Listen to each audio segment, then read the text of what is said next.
Rekaman video yang beredar luas memperlihatkan seekor penyu terlentang di sebuah pasar. Video tersebut diunggah oleh akun Instagram @indoflashlight Kamis 18 November 2021.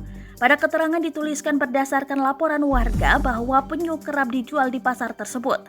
Adapun lokasinya berada di Pasar Bosnik Biak Timur, Papua. Terlihat dalam video, seekor penyu tersebut terlentang. Bahkan si perekam pun kaget dan merasa kasihan melihat kondisi penyu yang sudah tak bergerak tersebut.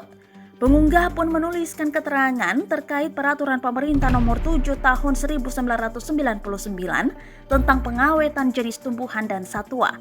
Ini berarti segala bentuk perdagangan penyu baik dalam keadaan hidup, mati maupun bagian tubuhnya itu dilarang, tulis akun tersebut.